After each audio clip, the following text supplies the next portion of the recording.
dos ríos, de dos cursos fluviales, ¿no? Y este es como el argumento a lo largo del cual en los diferentes años nos estamos centrando, concretamente en los últimos años, en el ámbito del Besós. Creemos firmemente en el aprendizaje a través de la realidad, ¿eh? Y por tanto, el aprendizaje está basado en casos de estudio. Veréis que las asignaturas que impartimos en el primer cuatrimestre son asignaturas que tienen contenido teórico por sí mismas, pero que siempre ilustran este contenido con conocimiento real, lo que nosotros llamamos conocimiento situado, ¿de acuerdo? Para cada edición seleccionamos un caso de estudio que previamente pues, ya hemos identificado como un caso de estudio que tiene pues, estos índices, altos índices de vulnerabilidad socioeconómica y ambiental, y aterrizamos en ese lugar, establecemos alianzas con las comunidades locales y desarrollamos proyectos.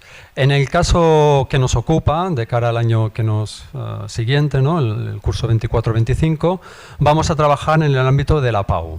Esta es una ortofoto del año 56 que nos muestra cuáles eran las condiciones ambientales y de territorio y de matriz biofísica de este territorio, ¿no?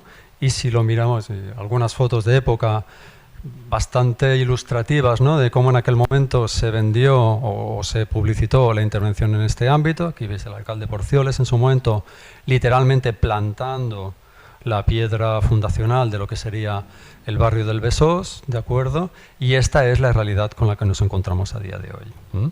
Por tanto, nos interesa mucho, y en esto hacemos especial énfasis, en el intentar recuperar cuáles son los valores todavía subyacentes, en este caso un territorio de delta con un subsuelo muy fértil, muy rico en recursos hídricos. Por cierto, ayer o esta mañana se publicitó en prensa que Barcelona se está preparando para utilizar agua de boca a partir de 6 pozos que ya están finalizando en el acuífero del Besós.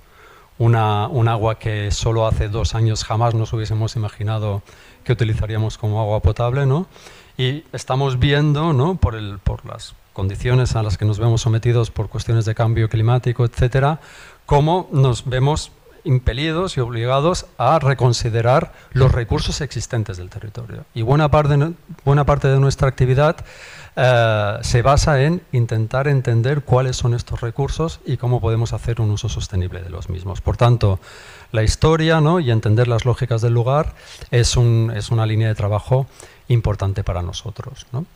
El máster, como os he dicho, tiene mucha relación con el entorno, ya sea el entorno social, comunidades, iniciativas que nuestro entorno está tirando adelante, alguna foto, por ejemplo, de Camp Mas Déu, ¿no? Iniciativas sostenibles, las experiencias de la escuela de los últimos años, ¿no? Pues los diferentes prototipos que se han construido para Solar Decathlon, en este caso CanMus, cooperativas de vivienda, ¿no? que están tirando adelante modelos alternativos de producción de vivienda, y mucho paseo y mucha bici. Iniciamos el curso con una bajada en bici desde aquí, desde la escuela, hasta la desembocadura del Besós, recorriendo y reconociendo cuáles son los atributos de este territorio. Y por cierto, si salís aquí al parking de la escuela, probablemente no lo habréis pensado nunca, pero la línea de vierteaguas, la que separa las cuencas del Llobregat y del Besós, pasa justamente por el parking de la escuela, ¿no? Si dejásemos caer una gota de agua, dependiendo del lado en que cayese,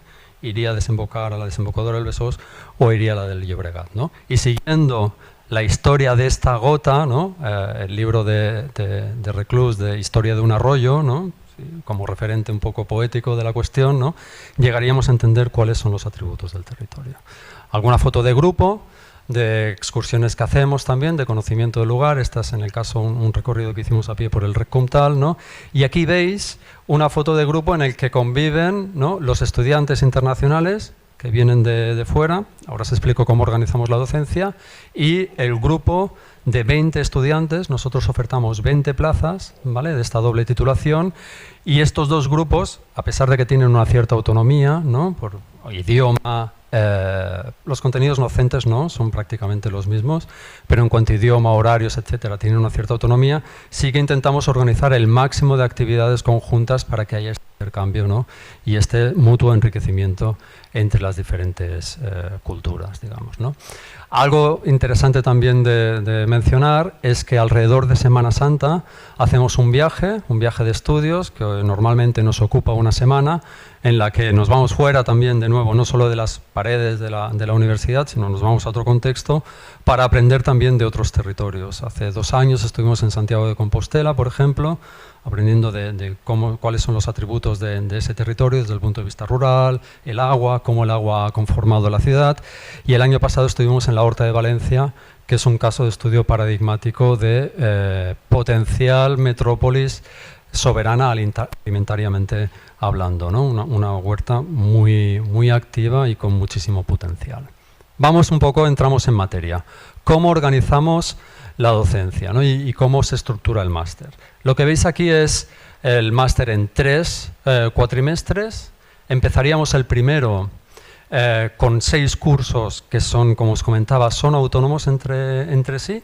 Cada uno de ellos 5 ECTS, el equivalente a 45 horas, distribuidas entre 15 semanas, son 3 horas de clase presencial cada semana. Cada uno de estos cursos son 3 horas, por tanto, un total de 18 horas a la semana de clase. Los cursos se estructuran en 2 grandes paquetes, ¿de acuerdo? Hay uno que es el que nosotros denominamos flujos metabólicos, hablamos de energía y ciudad, hablamos de agua y ciudad y de metabolismo social o sociedad y ciudad. Son aquellos flujos que nosotros consideramos esenciales para entender la sostenibilidad de la ciudad. Y el contenido no me voy a extender mucho, cada uno de los profesores responsable del curso es súper experto y sabría explicarlo mejor que yo, pero desde el punto, así muy brevemente, desde el punto de vista de la energía, un especial énfasis en las demandas energéticas de la ciudad, las emisiones de CO2, cómo calcular, cómo proponer estrategias de optimización ambiental de cara a esta transición energética en la cual estamos inmersos. Agua y ciudad hace mucho énfasis en cuáles son los recursos disponibles, cómo podemos hacer un mejor uso de los mismos, ¿no? Y entender también el agua como vector de comprensión de la matriz biofísica en la cual se desarrollan las ciudades. Y en sociedad y ciudad, o metabolismo social y ciudad, es donde desplegamos nuestra relación con la comunidad. Desarrollamos una serie de talleres cooperativos con ellos, ¿no? De co-creación, entrevistas, luego estas entrevistas las procesamos, las devolvemos a la comunidad y de ahí surgen criterios de proyecto para el segundo cuatrimestre.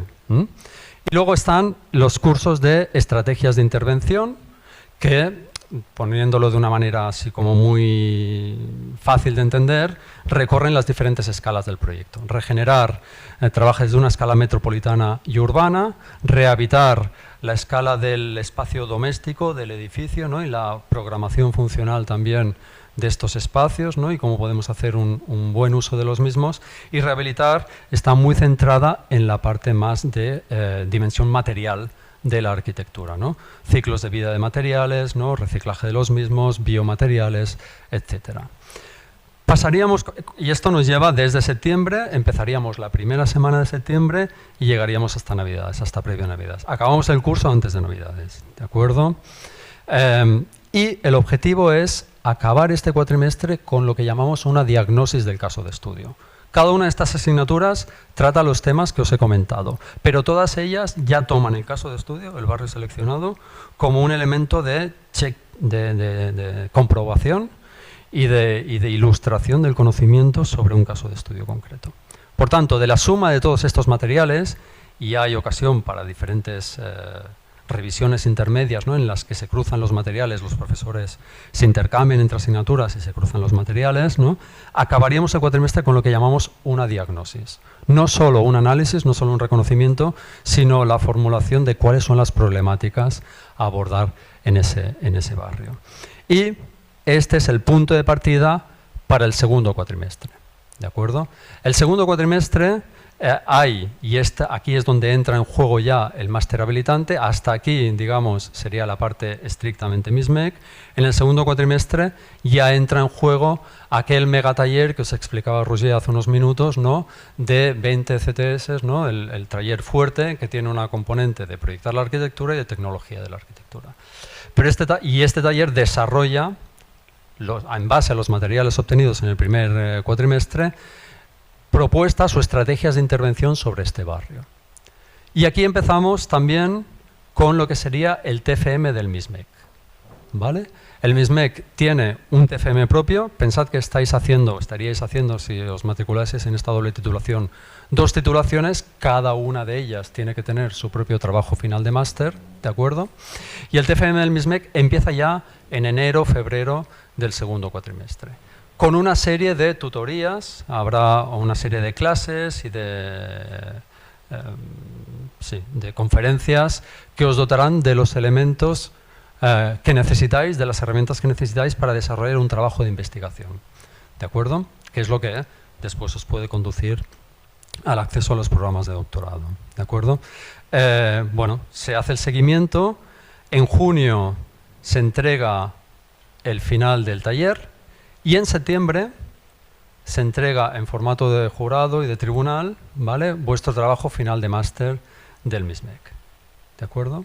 Y pasaríamos al tercer trimestre, acabado esto, en septiembre del 2025, en este caso, ¿no?, empezaríais con el TFM-PFC del máster habilitante, que tiene una cierta continuidad, debe tener una continuidad con el TFM, ¿de acuerdo?, del MISMEC. Hay una asistencia de profesores del MISMEC que os asisten y que os van acompañando también en la formulación del máster habilitante, ¿no? Por tanto, se trata de que el máster habilitante, el proyecto, lo desarrolléis con todos los contenidos y todas las competencias necesarias para tener el título habilitante, pero a la vez tenéis el acompañamiento de profesores que os han acompañado también y que han estado con vosotros durante todo el MISMEC para reforzar o asegurar los contenidos en sostenibilidad de ese proyecto.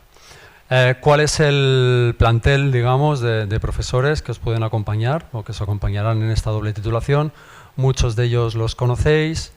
Perdón, vuelvo arriba. Aquí tenéis los nombres y las diferentes asignaturas que imparten, y en más difuminado, ¿no?, o en más transparente estarían los profesores que solo están en principio en la titulación en inglés, ¿de acuerdo?, en este grupo en inglés, pero que puntualmente pueden aparecer en el máster de doble titulación, en alguna corrección entre grupos, ¿no?, o en algún tribunal final de TFM, ¿de acuerdo?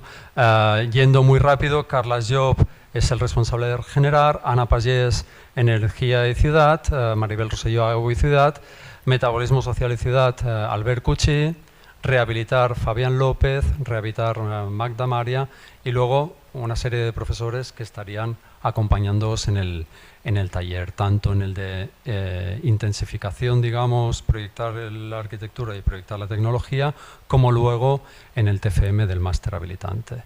Elena Alvareda también nos acompañaría por la parte de urbanismo en estos talleres, y yo estaría un poco coordinando toda la parte de investigación, tesinas, y puntualmente junto con Roger, pues en alguna corrección intermedia de lo que son los TFMs más de habilitante. Enseñaros algunos resultados.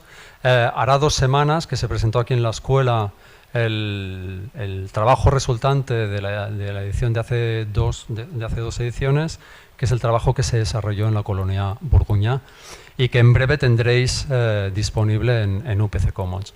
Mientras tanto, no sé si estas presentaciones las distribuiremos entre los asistentes, se puede hacer, y si no, tomáis nota ahora para que os hagáis una idea de qué es una tesina de máster de especialización, porque quizá todas tenéis en mente cómo es un TFM, ¿no?, o un proyecto, el resultado de un TAP, pero quizá un trabajo de investigación como una tesina de máster de investigación quizá no lo tenéis tan presente. Bueno, aquí tenéis algunas de las tesinas que se han producido en los últimos años, tenéis la referencia, los podéis buscar en UPC Commons y los podéis descargar para que veáis el tipo de trabajo que desarrollamos, ¿no? Ha habido tesinas, los temas son muy abiertos, eso sí, los referimos siempre al entorno próximo, por varios motivos. Primero, porque son trabajos de investigación que requieren de mucho conocimiento, de mucho dato, y de, en algunos casos, mucha visita, y por tanto trabajar sobre casos de estudio del mundo mundial es súper interesante, es muy enriquecedor, pero nos falta muchas veces el acceso a las fuentes primarias y al conocimiento del territorio, y más allá también de que nosotros, bueno, creo que ha quedado claro en la presentación, tenemos un compromiso con nuestro entorno social próximo y, por tanto, siempre queremos devolver a este entorno social el producto de nuestras investigaciones. Dicho esto, el entorno geográfico local en el que los desarrollamos, pues hay tesinas que trabajan sobre cuestiones de movilidad, en este caso la movilidad entendida no desde el sistema viario como caja que tiene que albergar esa movilidad, sino desde la definición de necesidades, ¿eh?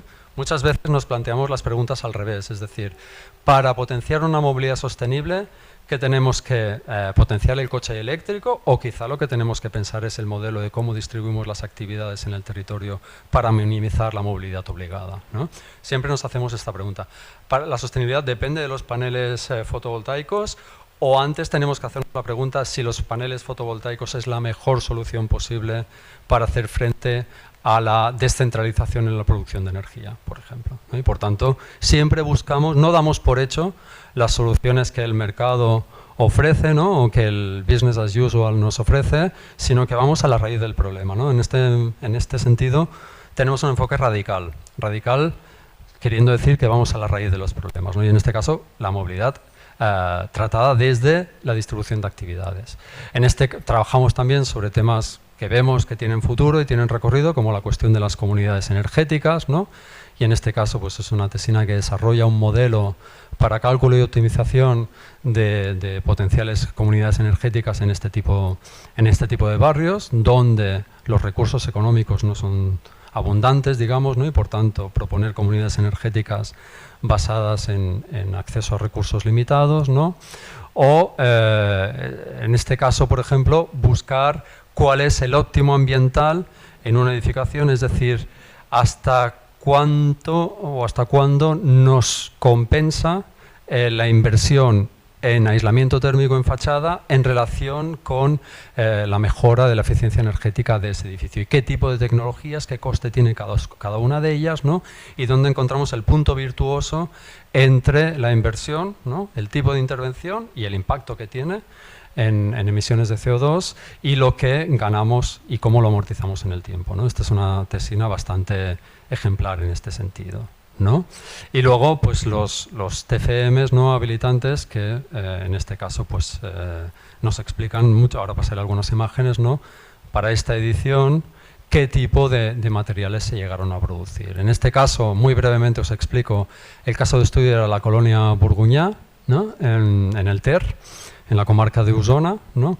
Una antigua colonia textil, ¿no? Que se situaba al margen o al lado del río Ter y que, bueno, una vez el uso industrial dependiente de la energía hidráulica pues ya no estaba vigente, pues había toda una serie de parque edificado, ¿no? De viviendas, ¿no? Y de naves industriales que estaban en un estado de semiabandono.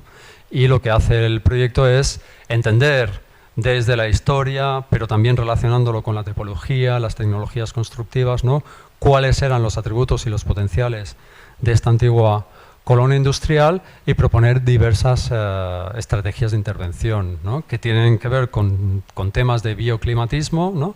Optimización de soluciones low-tech, ¿no? Pero también hay una fuerte componente técnica, tecnológica, ¿no? Y que de verosimilitud, ¿no? y rigurosidad y fiabilidad a las propuestas que surgen del taller, ¿vale? Paso muy rápido.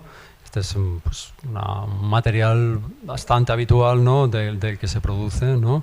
En el que los edificios se llenan de gente, se llenan de flujos, se llenan de energía, de agua, etcétera, y todo ello constituye pues, esta maraña, ¿no? O esta matriz de elementos complejos que se relacionan y que acaban construyendo esta sostenibilidad. Y llegamos, y este ya es la parte del tercer cuatrimestre, ¿no? Llegamos a soluciones constructivas que estas propuestas las hagan aparecer como viables, ¿no? Por tanto, es un máster, es una doble titulación que por un lado os dota de herramientas conceptuales, ¿no? y de manejo de información, ¿no? Y de marcos teóricos, pero por otro lado a la vez también os dota de todas las competencias y todo el conocimiento para el ejercicio de la profesión desde el punto de vista habitual, digamos, de cualquier despacho, cualquier administración en el ejercicio de la arquitectura. Muy bien, pues esta es un poco la conclusión. Si tenéis, luego añadiré otra otra slide con todos los links, pero dejadme simplemente, lo voy a hacer ahora, que os muestre algunos otros lugares, ¿no?, donde podéis encontrar información que os puede ser de interés, sobre todo respecto al contenido teórico, digamos, más del MISMEC, que es lo que le da un valor añadido respecto a la titulación habilitante. Si vais a zona vídeo UPC y aquí ponéis sostenibilidad, que sería el equivalente en catalán a sostenibilidad, ¿vale? Veréis, vaya, pues perdón, porque no es la palabra clave. Si ponéis ETSAP, supongo, vale, aquí tenéis, pues por ejemplo, esto que es un vídeo en el que los conceptos clave que tratamos en la titulación los podéis encontrar, ¿de acuerdo? Hay definiciones de 1 minuto cada una, no es muy aburrido. En 20 minutos tenéis los 20 conceptos claves que trabajamos en el máster, desde, dejad que oculte esto, desde habitabilidad, necesidad-demanda, consumo, estilos de vida sostenibles. Bueno, hay todo un glosario que en 1 minuto cada uno de ellos os definirá un poco el marco conceptual en el que desarrollamos las cuestiones del MISMEC. Y luego, si vais a UPC Commons, veréis que recientemente ahora hemos publicado la Gaceta Verde, que es la publicación propia que tenemos en el MISMEC. A ver si tenemos suerte y soy capaz de encontrarla. Vale, lo tenéis aquí, la Gaceta Verde, lo tenéis descargable en PDF. Es un resumen de los procesos de participación, ¿no?, y de co-creación con las comunidades, ¿no? Hacemos mucho énfasis en esto. Esto es súper importante para nosotros. Y veréis aquí el trabajo de 2 años de diagnosis social participada, ¿no?, compartida con los residentes y diferentes agentes en el barrio del Besós, ¿vale? Estos han sido los participantes en estas 2 ediciones, ¿no?, tanto profesorado como estudiantes, ¿no? Nuestra mirada, ¿no?, de la mirada del visitante a la mirada local, extractos de las entrevistas, y luego cómo esto lo transformamos en lo que llamamos una diagnosis social. Esto se debería ver en doble página, pero para que os hagáis una idea, todo esto lo acabamos trasladando y traduciendo en espacio. No es un trabajo solo de sociólogo o antropólogo, estamos muy en contacto con este tipo de profesionales, pero nuestra mirada específica es esto, espacializarlo y traducirlo en herramientas de proyecto, que no se nos olvide. Y cómo esto luego acaba también diagramándose y dando lugar a gráficos que son útiles, ¿no?, debilidades, amenazas, fortalezas y oportunidades, ¿no?, que devienen en elementos de proyecto que luego trasladamos en estrategias concretas. Finalmente, cómo es el taller y un breve resumen de los proyectos que hemos presentado en estos 2 años. Por cierto, aprovecho para ya decir y meter la falca publicitaria, y con esto ya acabo, que el día 2 de julio hacemos la presentación de este trabajo en el Centre Cívic del Besós Maresme, ¿vale?, en la Rambla Prim, número 77, a las 6 de la tarde. Presentamos la exposición, que ha estado aquí en el vestíbulo de la escuela durante un tiempo, ahora un mes y medio. La hemos llevado allí, de hecho, la exposición está pensada para exhibirse allí, y presentamos el libro que hemos estado elaborando en estos 2 últimos años, y con, bueno, una fiesta de celebración del final de estos 2 años, 3, que hemos estado en el barrio del Besós. Muy bien, yo creo que lo puedo dejar aquí. Si ahora quizá hay preguntas, cuestiones que queráis hacer, tanto aquí en la sala como desde el espacio virtual.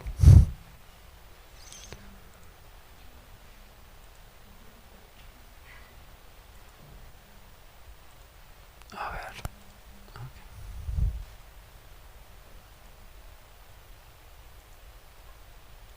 ¿Hay preguntas? Roger, ¿vols afegir alguna cosa?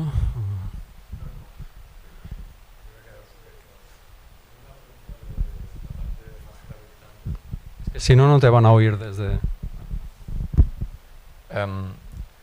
Sobre el máster habilitante, antes has comentado que había varios grupos de parejas de profesores. Entonces, ¿hay categorías, digamos, de tipo de proyecto?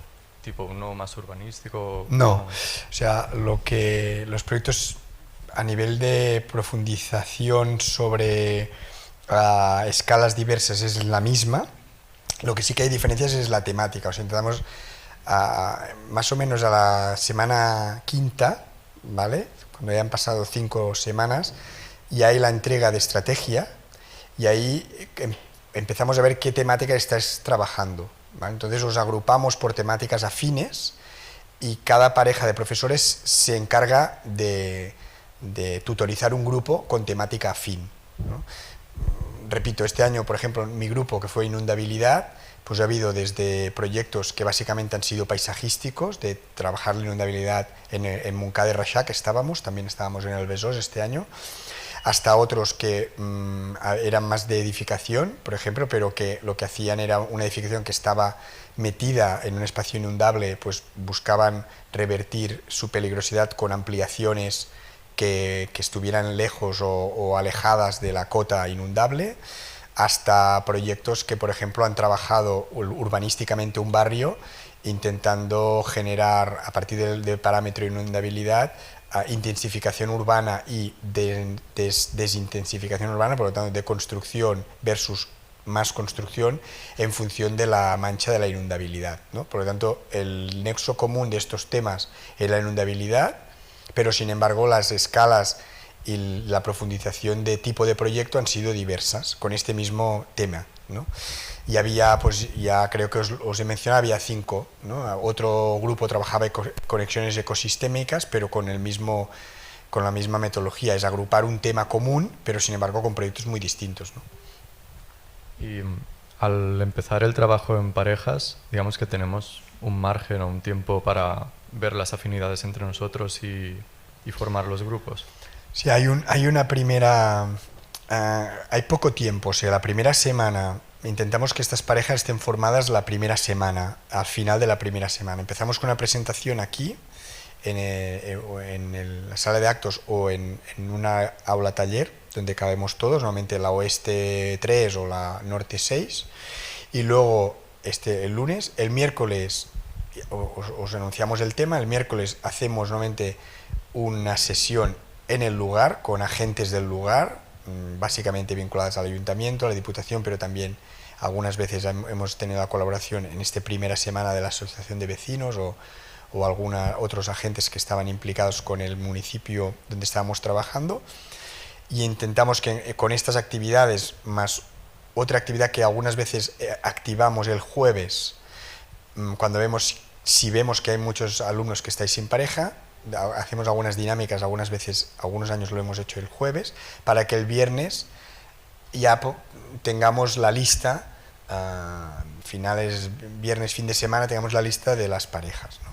Y un poco hacemos como una dinámica para que este tiempo no demore la acción del proyecto, ¿no? Porque siempre vamos mal de tiempo, y no sé si habéis visto PFCs, pero es un documento bastante extenso, pero no es el desarrollo tecnológico que os quita tiempo, sino más bien la justificación, programación y todo lo que es la vinculación de lo que proponéis con el territorio y con la realidad de este territorio, ¿no? Este arraigo os cuesta tiempo, porque claro, se tiene que justificar muy bien justificado, ¿no? Que lo que vais a proponer tenga un sentido, ¿no? Y esto demora un poco siempre las propuestas y sin embargo ha habido años que hay gente, pues este año empezamos con grupos, creo que fueron 3 grupos, o sea, 3 proyectos de una persona, y ahora mismo debemos estar ya en quizá 7 u 8 proyectos que ya son de una persona, porque no ha funcionado la pareja y se han separado, pues no pasa nada. Lo hacemos pensando en la eficiencia y en que vemos en general que trabajáis mejor en pareja que solos, pero respetamos quien quiera trabajar solo, evidentemente.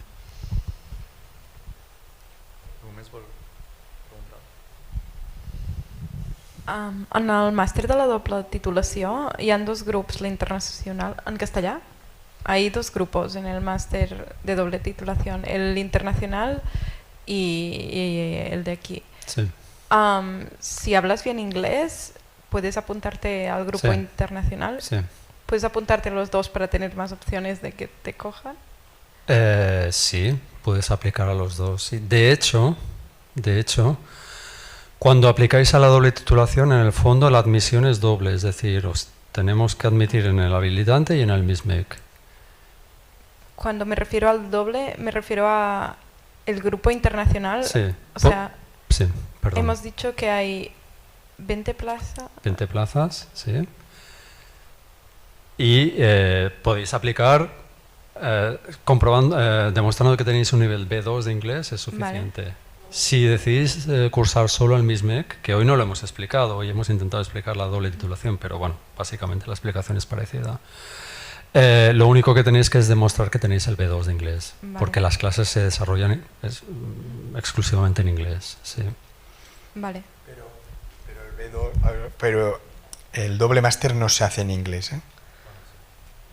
O sea, si haces el inglés, haces el simple, sin máster habilitante. Ah, entonces no. El doble máster siempre es en español, bueno, en catalán.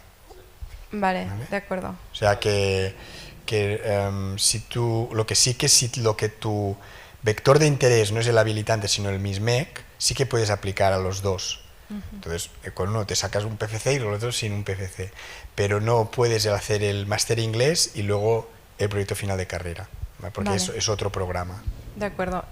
Y no estaría habilitada hacia lo... Exacto. Vale. Por eso la doble titulación, uno de los temas es posibilitar a aquellos que por un esfuerzo que creemos que no es tanto, tendréis 2 másters, digamos, ¿no? Esta es la idea. Es tener 2 másters por el esfuerzo de 1,5, porque son 3 cuatrimestres. El máster, perdón, Roger, el máster y MISMEC solo está pensado para estudiantes que no tienen el grado en arquitectura emitido por el Estado dentro de una universidad, en una universidad dentro del Estado español. Hay gente que estaría de fuera, que estaría muy dispuesta a hacer la doble titulación, pero no les podemos dar acceso porque esta doble titulación lleva implícito el máster habilitante, y para hacer el máster habilitante tenéis que tener el título de grado en arquitectura, ¿de acuerdo? Es por eso que es un máster muy orientado a gente de fuera del Estado y por eso se oferta en inglés. ¿Sí? Esta es un poco la explicación. ¿Sí? ¿Queda claro? Sí, ¿no? Y también le permite a la escuela tener como unos proyectos finales de carrera muy especializados en cuestiones de radicalidad metabólica o en sostenibilidad, o sea, en las temáticas propias del MISMEC. Cuando se quedaban en tesina, pues ahí hay un pósito importante intelectual, pero sin embargo si hay la doble vertiente que además derivan en proyecto, también hemos visto que se generan proyectos finales de carrera muy, muy interesantes y muy arraigados a lo que es esta realidad social que es el propio, por así decirlo, metodología propia del MISMEC, ¿no?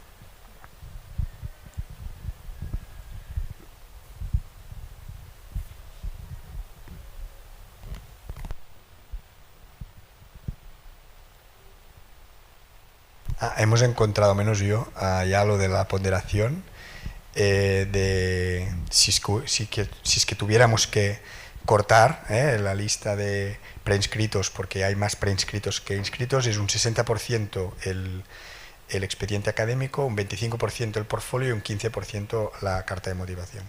¿Vale? Es que antes he tenido un lapsus y ahora lo he mirado y sí es esto, ¿vale?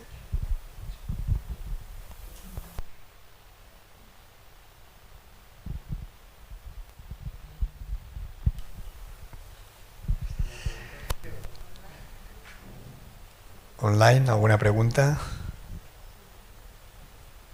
Bueno, si no hay más, cerraríamos esta sesión y cualquier duda pues podéis mandar un mensaje o a los coordinadores o a la Meritxell o a quien sea y intentaremos atender a todas las cuestiones.